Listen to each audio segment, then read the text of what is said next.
Welcome. हम discuss कर रहे थे इम्यून सिस्टम। अब बारी है पार्ट 3 की, यानी इनेट इम्यून सिस्टम की। So let's outline this. Innate immune system, micro organisms और toxins that successfully enter an organisms encounter the cells and mechanisms of the innate immune system. Innate response is usually triggered when microbes are identified by pattern recognition receptors. जब कोई micro organism या toxin, कोई सूक्ष्म जीवी या फिर कोई जहर टॉक्सिन जब हमारे शरीर में मैकेनिकल बैरियर्स को पार करता हुआ अंदर आ जाता है, तो उसका सामना सबसे पहले होता है इनेट इम्यून सिस्टम से।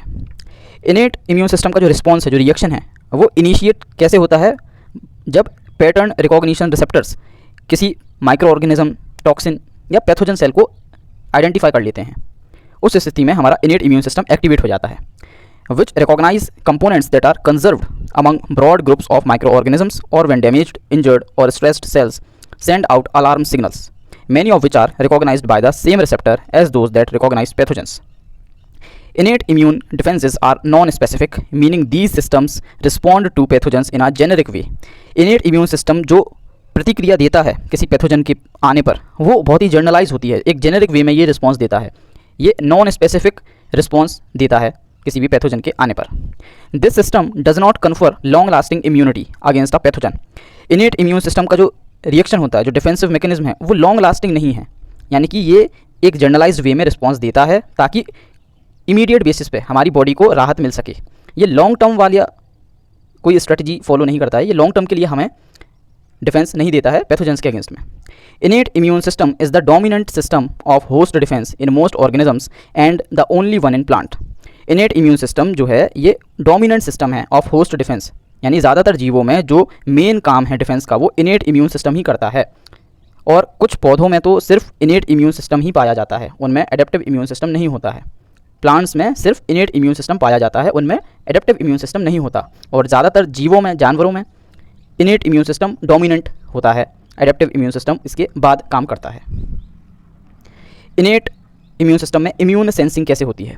Sales in the innate immune system use pattern recognition receptors to recognise molecular structures that are produced by pathogens. यानी जब हमारी बॉडी में पैथोजेंस आ जाते हैं, तो वो कुछ ऐसे मॉलिक्यूल्स बनाते हैं जो उनकी रिक्वायरमेंट के हिसाब से होता है, पर वो मॉलिक्यूल्स हमारी जो बॉडी में नॉर्मल मॉलिक्यूल्स बनते हैं उनसे थोड़े अलग होते हैं, और इन अलग मॉलिक्यूल्स को ही पहचानने का काम करते हैं पैटर्न रिकॉग्निशन रिसेप्टर्स, जो कि हमारी बॉडी में मौजूद होते हैं।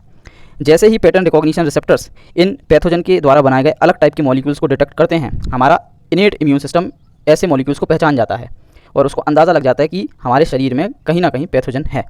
They are proteins expressed mainly by cells of the innate immune system. Pattern recognition receptors जो हैं, ये कुछ खास तरह के प्रोटीन्स होते हैं, such as dendritic cells, macrophages, monocytes, neutrophils and epithelial cells. इन प्रोटीन्स को एक्सप्रेस कर पाते हैं to identify two classes of molecules: dendritic cells, macrophages, monocytes, neutrophils and epithelial cells. Pattern recognition receptors जब पैथोजेनिक मॉलिक्यूल्स को identify करते हैं, तब जो सिग्नल्स आते हैं उनको ये सभी जो सेल्स हैं, dendritic, macrophages, monocytes, neutrophils, epithelial sales, ये सब आइडेंटिफाई कर पाते हैं। और ये मेनली दो तरह के मॉलिक्यूल्स के फॉर्म में सिग्नल भेजते हैं, जो हैं पैथोजेनिक एसोसिएटेड मॉलिक्यूलर पैटर्न, जिसे शॉर्ट में PAMP कहते हैं, which are associated with microbial pathogens. जो माइक्रोबियल पैथोजेंस होते हैं, वो जब हमारे शरीर में मौजूद होते हैं, जब उनको पैटर्न रिकॉग्निशन रिसेप्टर्स यानी ये खास तरह के प्रोटीन आइडेंटिफाई करते हैं, तो वो हमारे dendritic cell, macrophages, monocytes, neutrophils, epithelial cells को कैसे मैसेज भेजते हैं? पैथोजन एसोसिएटेड मॉलिक्यूलर पैटर्न यानी PAMP। वहीं पर दूसरा जो टाइप का मैसेजिंग सिस्टम है, वो है डैमेज एसोसिएटेड मॉलिक्यूलर पैटर्न, जिसको शॉर्ट में कहते हैं DAMP, which are associated with components of host cells that are released during cell damage और सेल डेथ। यानी कि जब हमारे शरीर में इन्फेक्शन, कोई बाहर से पैथोजन आया और उसने सेल को डैमेज कर दिया है या फिर सेल की डेथ हो गई है, उस स्थिति में जो पैटर्न रिकॉग्निशन रिसेप्टर है, वो किस तरह के सिग्नल भेजता है हमारी इम्यून सेल्स को? डैमेज एसोसिएटेड मॉलिक्यूलर पैटर्न्स, जिसे शॉर्ट में DAMP कहते हैं। रिकॉग्निशन ऑफ एक्स्ट्रा सेलुलर और endosomal PAMPs is mediated by transmembrane proteins, जिन्हें कहा जाता है टोल लाइक रिसेप्टर्स, TLRs। यानी जब सेल्स एक्स्ट्रा सेलुलर यानी कि सेल्स के बाहर, यानी कोशिकाओं के बाहर या एंडोसोमल रीजन में जो PAMP का मैसेजिंग है, वो मीडिएटेड होता है फ्रॉम ट्रांसमेम्ब्रेन प्रोटीन्स, जिन्हें हम शॉर्ट में कहते हैं TLR, जो कि होते हैं toll like receptors. TLRs share a typical structural motive, the leucine rich repeats LRR, which give them a curved shape. जो ये TLRs हैं, इनका शेप जो है वो कर्व शेप का होता है और इनका जो स्ट्रक्चर है उसमें ल्यूसिन मौजूद होता है।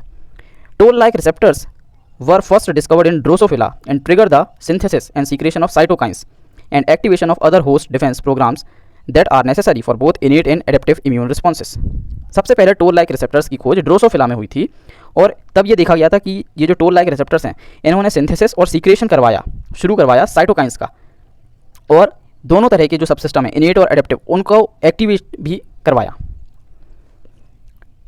10 तरह के टोल लाइक रिसेप्टर्स ह्यूमंस में अब तक खोजे जा चुके हैं।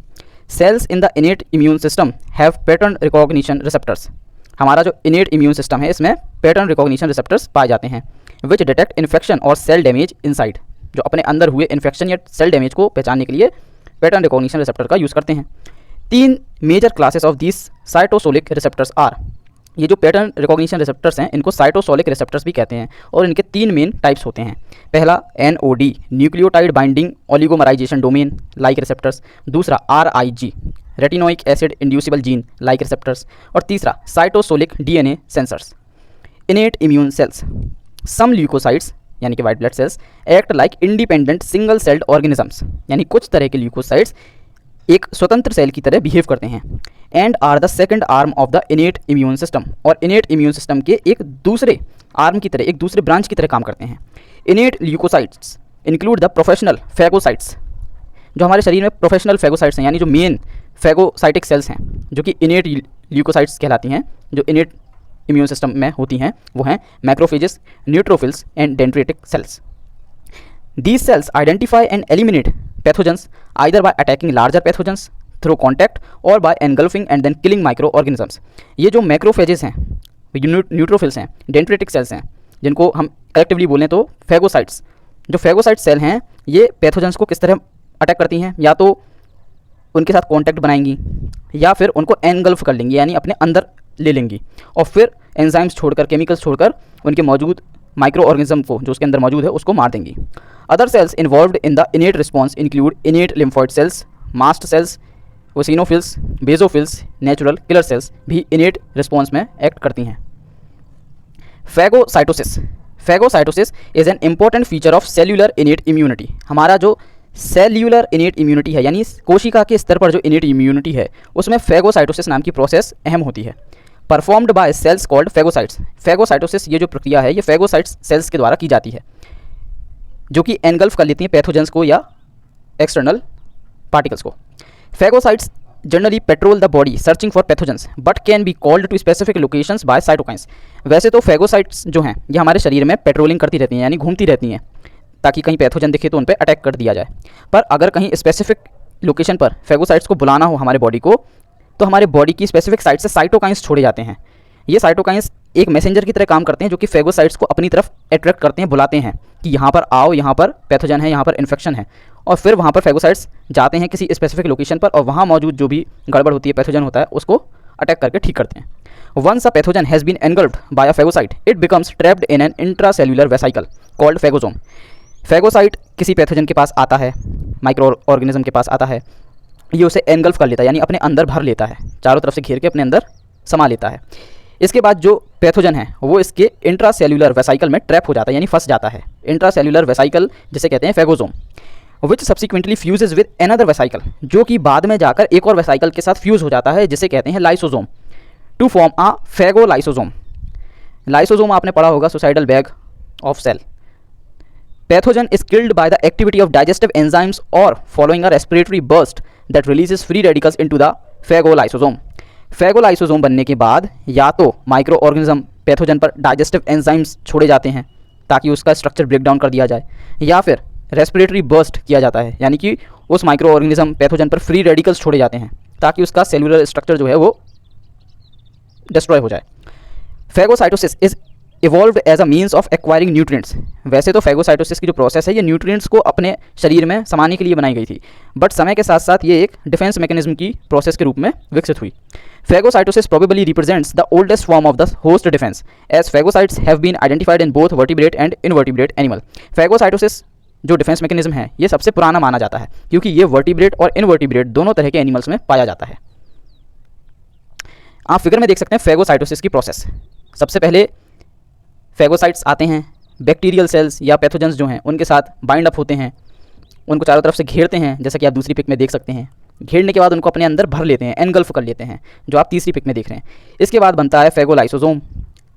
फिर पैथोजन पर डाइजेस्टिव एंजाइम या फ्री रेडिकल्स की बौछार की जाती है और उसका सेलुलर स्ट्रक्चर तोड़ दिया जाता है। इसके बाद neutrophils and macrophages are phagocytes that travel throughout the body in pursuit of invading pathogens.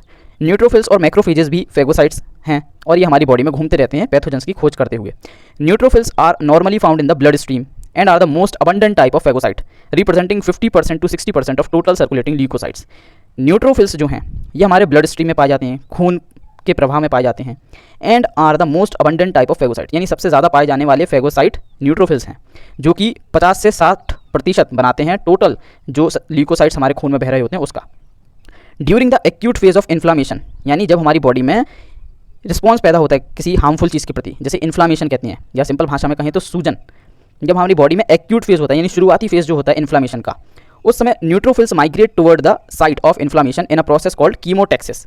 उस समय एक्यूट फेज ऑफ इन्फ्लामेशन में जो न्यूट्रोफिल्स होते हैं हमारी बॉडी में, ये जाते हैं इन्फ्लामेशन की साइट पर वाया अ प्रोसेस जिसे कहते हैं कीमोटैक्सिस। यानी आप इसको ऐसे याद कर सकते हैं, कीमो यानी केमिकल और टैक्सिस यानी टैक्सी। सो केमिकल टैक्सी में बैठकर न्यूट्रोफिल्स जो हैं ये एक्यूट इन्फ्लामेशन वाली साइट तक पहुँचते हैं and are usually the first cells to arrive at the scene of infection. और ये कॉमनली पहले सेल्स होते हैं जो कि इन्फेक्शन की साइट पर पहुँचते हैं। Macrophages are versatile cells that reside within tissues and produce an array of chemicals including enzymes, complement proteins and cytokines. While they can also act as scavengers that rid of the body of worn out cells and other debris, and as antigen presenting cells APC that activate the adaptive immune system. Macrophages जो हैं ये versatile cells हैं, यानी कई तरीके के functions ये कर सकते हैं। ये हमारे टिश्यूज़ के अंदर पाए जाते हैं और ये कई तरीके के केमिकल्स बनाते हैं, जैसे कि एंजाइम्स, कॉम्प्लीमेंट प्रोटीन्स और साइटोकाइंस। साथ ही साथ ये स्कैवेंजर्स की तरह भी काम कर सकते हैं, यानी जो सेल्स मर चुकी हैं या जो डिफेक्टिव हैं उनको भी हमारे शरीर से हटाने का काम मैक्रोफेजेस करते हैं। और ये एंटीजन प्रेजेंटिंग सेल्स APC की तरह भी काम कर सकते हैं, जिससे बाद में हमारा एडेप्टिव इम्यून सिस्टम एक्टिवेट हो पाता है। Dendritic cells are phagocytes in tissues. Dendritic cells भी एक तरह के फेगोसाइट्स हैं जो कि टिश्यूज़ में पाए जाते हैं। That are in contact with the external environment, और ये बाहरी एनवायरनमेंट जो होता है ऑर्गेनिज्म का उसके साथ कॉन्टैक्ट में होते हैं। Therefore they are located mainly in the skin, nose, lungs, stomach and intestines. जो डेंड्रेटिक सेल्स हैं ये कॉमनली पाए जाते हैं हमारे त्वचा पर, हमारी नाक में, हमारे लंग्स में, हमारे स्टमक में और हमारी आंतों में। They are named for their resemblance to neuronal dendrites. इनका जो डेंड्रियाटिक सेल का जो नाम है वो इसलिए डेंड्रियाटिक पड़ा क्योंकि ये जो न्यूरॉन्स होते हैं उनमें जो डेंड्रियाट स्ट्रक्चर होता है उससे इनका शेप मिलता जुलता है। As both have spine like projections. Dendritic cells serve as a link between the bodily tissues and the innate and adaptive immune system. Dendritic cells एक ब्रिज का काम करते हैं हमारे टिश्यूज़, हमारे शरीर में जो टिश्यूज़ हैं उनके बीच और जो हमारा इनेट और एडेप्टिव इम्यून सिस्टम है इनके बीच, यानी टिश्यूज़ और हमारे इनेट एडेप्टिव इम्यून सिस्टम के बीच की जो लिंक है वो डेंड्रियाटिक सेल्स हैं। As they present antigens to T cells. Dendritic cells जो हैं ये एंटीजन्स को ले जाकर टी सेल को हैंड ओवर करते हैं।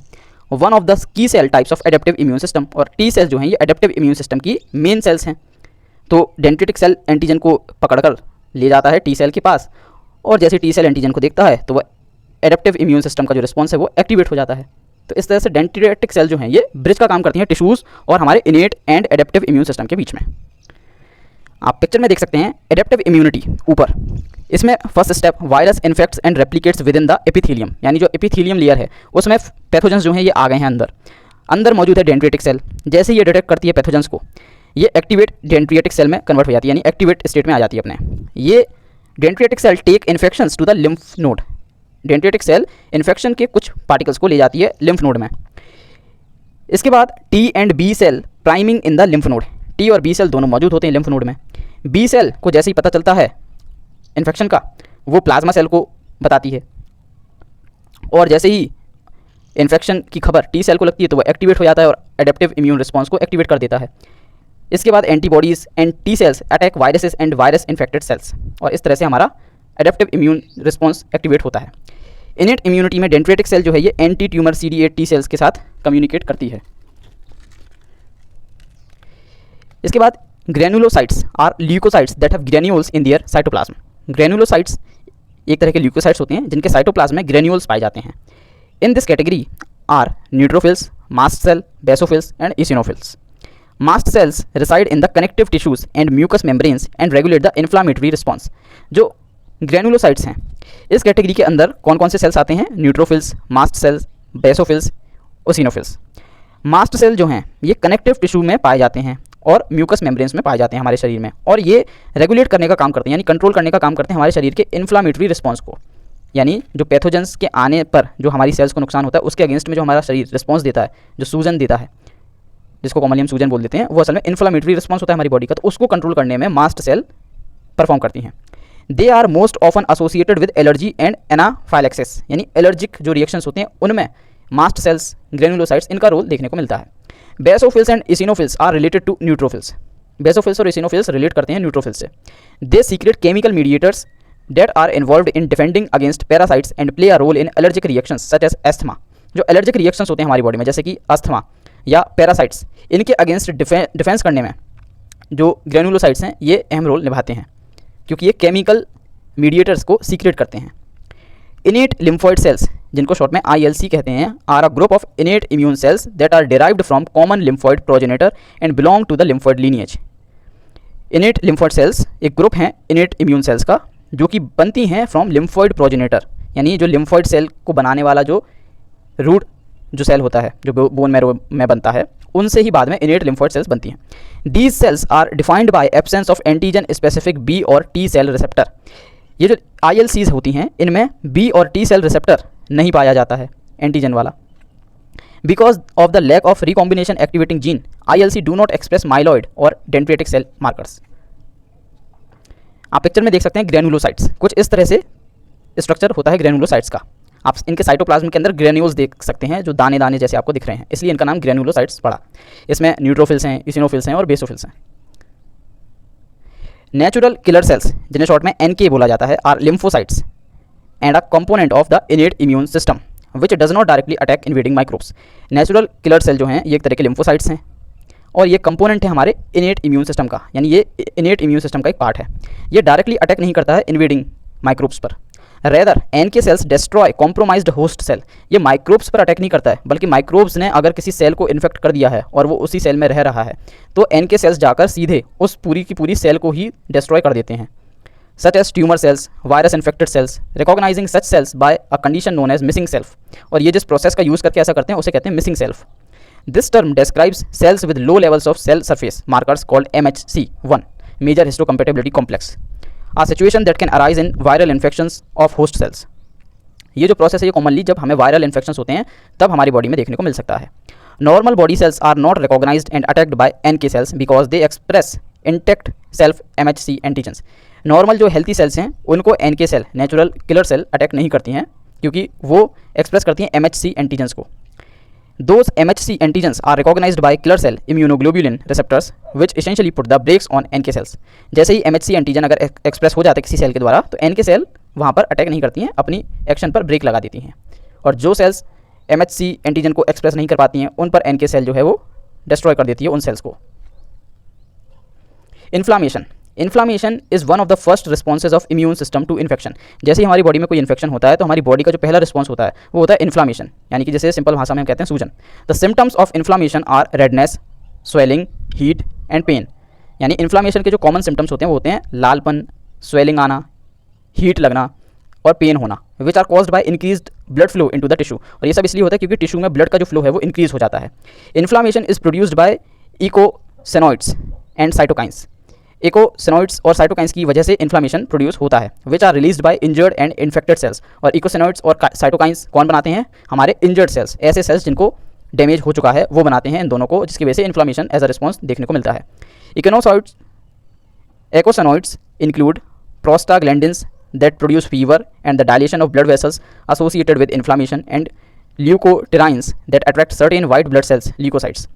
इकोसिनॉइड्स की कैटेगरी में आते हैं प्रोस्टाग्लैंडिन्स जो कि प्रोड्यूस करते हैं फीवर को हमारी बॉडी में, और साथ ही साथ डायलेशन यानी कि फैलना ऑफ ब्लड वेसल्स यानी खून की जो वाहिकाएँ हैं उनमें एक फैलाव आ जाता है, एसोसिएटेड विद इन्फ्लामेशन, और जिसके साथ साथ सूजन देखने को मिलती है। एंड ल्यूकोट्रीन्स जो कि अट्रैक्ट करते हैं कुछ तरह की वाइट ब्लड सेल्स को। Common cytokines include interleukins that are responsible for communication between white blood cells. Cytokines जो हैं इनमें जो कॉमन तरह का साइटोकाइन है वो है इंटरल्यूकिन जो कि कम्युनिकेशन करवाता है अलग अलग तरह की वाइट ब्लड सेल्स के बीच में। कीमोकाइंस दैट प्रमोट कीमोटैक्सिस, जो कीमोटैक्सिस प्रोसेस है जिसकी वजह से जो न्यूट्रोफिल्स हैं जो सबसे पहले पहुंचते हैं इन्फेक्शन की साइट पर, वो प्रोसेस जो है वो कीमोकाइंस करवाते हैं, जो कि एक तरह के साइटोकाइंस होते हैं। And interferons that have antiviral effects such as shutting down protein synthesis in the host cell, और एंटीवायरल इफेक्ट भी होते हैं इंटरफेरॉन्स के, जो कि प्रोटीन का सिंथेसिस रुकवा देते हैं होस्ट की सेल में। Growth factors and cytotoxic factor may also be released. These cytokines and other chemicals recruit immune cells to the site of infection and promote healing of any damaged tissue following the removal of pathogen. दो तरह के और cytokines होते हैं जिन्हें कहते हैं growth factor और साइटोटॉक्सिक फैक्टर। ये भी रिलीज हो सकते हैं जब इन्फ्लामेशन होता है। ग्रोथ फैक्टर और साइटोटॉक्सिक फैक्टर का काम ये होता है कि ये रिक्रूट करते हैं इम्यून सेल्स को इन्फेक्शन की साइट पर, यानी कि दूसरी जो डिफेंस मैकेनिज्म की सेल्स हैं उनको लाते हैं इन्फेक्शन की साइट पर, ताकि वहाँ पर प्रमोट कर सकें हीलिंग की प्रोसेस को और डैमेज टिश्यू को रिकवर किया जा सके, या फिर ज़्यादा ही डैमेज है तो उनको रिमूवल किया जा सके और पैथोजेंस को निकाला जा सके वहाँ से। Pattern recognition receptors called inflammasomes are multi protein complexes consisting of an NLR, the adapter protein ASC, and the effector molecule procaspase 1 that form in response to cytosolic PAMP and DAMPs, whose function is to generate active forms of inflammatory cytokines IL-1 beta and IL-18. Humoral defenses. Complement system is a biochemical cascade that attacks the surfaces of foreign cells. Complement system जो होता है ये एक biochemical cascade है। Cascade आप बोल सकते हैं कि एक तरह से लगातार एक के बाद एक होने वाली प्रोसेसेस का समूह है, यानी बायोकेमिकल प्रोसेस का एक समूह जो कि एक के बाद एक लगातार होती हैं। That attacks the surfaces of foreign cells, यानी बाहर से जो पैथोजेनिक सेल्स आई हैं उनके ऊपर लगातार एक के बाद एक कई तरीके की बायोकेमिकल रिएक्शंस अटैक्स किए जाते हैं कॉम्प्लीमेंट सिस्टम के द्वारा। Contains over 20 different proteins and is named for its ability to complement the killing of pathogens by antibodies. Complement system का नाम कॉम्प्लीमेंट इसलिए पड़ा क्योंकि मेनली जो मारने की प्रोसेस है वो तो हमारी टी सेल्स कर रही हैं और एंटीबॉडीज़ करवा रही हैं, पर ये जो कॉम्प्लीमेंट सिस्टम के द्वारा सेल्स छोड़ी जाती हैं, जो प्रोटीन्स छोड़े जाते हैं 20 अलग अलग तरह की, ये इस किलिंग प्रोसेस को एनहेंस कर देते हैं और ईजी बना देते हैं, इसलिए इनका नाम पड़ा है कॉम्प्लीमेंट, यानी पूरा और पूरा करने वाला, यानी सपोर्ट देने वाला। Complement is the major humoral component of the innate immune response. हमारा जो इनेट इम्यून रिस्पॉन्स होता है उसका जो कॉम्प्लीमेंट सिस्टम है वो एक इंपॉर्टेंट पार्ट है। Many species have complement systems including non mammals like plants, fish and some invertebrates. In humans, this response is activated by complement binding to antibodies that have attached to these microbes or the binding of the complement proteins to carbohydrates on the surfaces of microbes. इंसानों में जो complement system है ये activate तब होता है जब complement binding to antibodies that have attached to these microbes, जब microbes के साथ जो attached antibodies हैं उनसे जब जाकर रिएक्ट करता है complement system के प्रोटीन्स, तब हमारा complement system एक्टिवेट होता है। या फिर बाइंडिंग ऑफ कॉम्प्लीमेंट प्रोटीन, जो कॉम्प्लीमेंट सिस्टम जो प्रोटीन्स छोड़ता है वो जाकर बाइंड हो जाए कार्बोहाइड्रेट्स पर, वो कार्बोहाइड्रेट जो कि माइक्रोब्स के सरफेस पर मौजूद हैं, तब हमारा कॉम्प्लीमेंट सिस्टम एक्टिवेट हो जाता है। This recognition signal triggers a rapid killing process, और जैसे ही हमारा कॉम्प्लीमेंट सिस्टम एक्टिवेट होता है वैसे ही एक रैपिड किलिंग प्रोसेस चालू हो जाती है हमारी इनेट इम्यून सिस्टम की तरफ से। Speed of response is a result of signal amplification that occurs after sequential proteolytic activation of complement molecules which are also proteases. जो ये फास्ट रिस्पॉन्स दिया है हमारे कॉम्प्लीमेंट सिस्टम ने, ये इसलिए हो पाता है क्योंकि एक सिक्वेंशियल प्रोटियोलिटिक, प्रोटियो यानी प्रोटीन से रिलेटेड और लिटिक यानी तोड़ना, तो प्रोटीन को तोड़ने वाली जो प्रोसेस है ये चालू हो जाती है, यानी माइक्रोब्स के अंदर जो भी प्रोटीन्स हैं उनको तोड़ने लग जाता है हमारा इनेट इम्यून सिस्टम, और यहाँ पर प्रोटीएजेस यानी प्रोटीन को पचाने वाले एंजाइम्स भी काम करते हैं। After complement protein initially bind to the microbe they activate their protease. जैसे ही कॉम्प्लीमेंट सिस्टम के द्वारा छोड़े गए जो प्रोटीन्स हैं ये बाइंड हो जाते हैं माइक्रोब के साथ। बाइंड होने के बाद ये जो कॉम्प्लीमेंट प्रोटीन्स हैं ये अपने प्रोटीएजेस जो हैं उनको छोड़ते हैं, यानी कि प्रोटीन को पचाने वाले एंजाइम्स को, which in turn activates other complement proteases. और जैसे ही ये अपने प्रोटीएजेस को छोड़ते हैं तो वो प्रोटीएजेस और अलग अलग तरह के प्रोटीएजेस को एक्टिवेट कर देते हैं, और इस तरह से एक बायोलॉजिकल सीक्वेंस, एक कास्केड प्रोसेस चालू हो जाती है। This produces a catalytic cascade. Catalytic यानी कि तोड़ने वाली प्रोसेस। किसी चीज़ को जब हम ब्रेक डाउन करते हैं फर्दर और छोटे छोटे पीसेस में, उसे कहते हैं कैटालिटिक। तो जैसे ही हमारा कॉम्प्लीमेंट प्रोटीन्स जाकर माइक्रोब से बाइंड होता है वो अपने प्रोटीएजेस को छोड़ देता है। जैसे ही उसके प्रोटीएजेस छूटते हैं वो अपने तरह के और प्रोटीएजेस को एक्टिवेट करते हैं, और फिर वो और प्रोटीएजेस को एक्टिवेट करते हैं, और इस तरह से एक बायोलॉजिकल कास्केड सीक्वेंशियल रिएक्शन चालू हो जाती हैं। कैटालिटिक कास्केड चालू हो जाता है जो कि एम्पलीफाई कर देता है initial signal by controlled positive feedback. जैसे ही ये रिएक्शंस चालू होती हैं तो हमारी बॉडी फीडबैक देती है हमारे नर्वस सिस्टम को कि हाँ पैथोजन कम हुए या नहीं हुए। अगर कम होते हैं तो हमारा फिर वहाँ से सिग्नल आता है नर्वस सिस्टम से कि हाँ सेम प्रोसेस और करो, फिर और की जाती है, फिर एक और पॉजिटिव फीडबैक जाता है नर्वस सिस्टम को कि हाँ और कम हुए हैं, फिर वो और ऑर्डर देता है कि और ये रिएक्शन करो। तो इस तरह से एक पॉजिटिव फीडबैक चलता रहता है और ये जो कैटालिटिक कैस्केड की प्रोसेस है ये एम्पलीफाई होती रहती है। The cascade results in the production of peptides that attract immune cells. ये जो कास्केड कैटालिटिक प्रोसेसेस हो रही हैं इनमें बनते हैं पेप्टाइड्स यानी प्रोटीन्स की चेन्स जो कि अट्रैक्ट करती हैं इम्यून सेल्स को अपनी तरफ। इंक्रीज वास्कुलर परमिएबिलिटी, और उस स्पेसिफिक जगह की वास्कुलर परमिएबिलिटी को बढ़ा दिया जाता है। ऑप्सोनाइज यानी कोटिंग कर ली जाती है पैथोजन की चारों तरफ से। ये जो प्रोटीन्स छोड़े गए हैं ये चारों तरफ से पैथोजन को कवर कर लेते हैं। मार्किंग इट फॉर डिस्ट्रक्शन, ताकि उसको कवर कर लिया है तो वो अपने आसपास की सेल से अलग दिखेगा और जो हमारी बाकी इम्यून सेल्स आएंगी, किलर टी सेल्स वगैरह जो कि डिस्ट्रक्शन का काम करती हैं, उनको आसानी से पता चल जाएगा कि कहाँ पर पैथोजन स्पेसिफिकली है और वो उस मार्क्ड जो कवर है पूरी तरह से प्रोटीन में पैथोजन उस पर डायरेक्टली अटैक कर पाएंगी specifically. This deposition of complement can also kill cells directly by disrupting their plasma membrane. और ये जो प्रोटीन्स जो हैं ये जो कवरिंग करते हैं पैथोजन की, ये पैथोजन को तो मारते ही हैं, साथ ही साथ जो सेल्स होती हैं उनको भी डायरेक्टली ये प्रोटीन्स जो हैं वो डिसरप्ट कर सकते हैं क्योंकि ये सेल्स की प्लाज्मा मेम्ब्रेन को डिस्ट्रॉय कर देते हैं। सो यहाँ हमने डिस्कस किया इनेट इम्यून सिस्टम को और पार्ट 3 यहाँ खत्म होता है। इसके आगे का पार्ट हम पार्ट 4 में डिस्कस करेंगे। वीडियो देखने के लिए थैंक यू।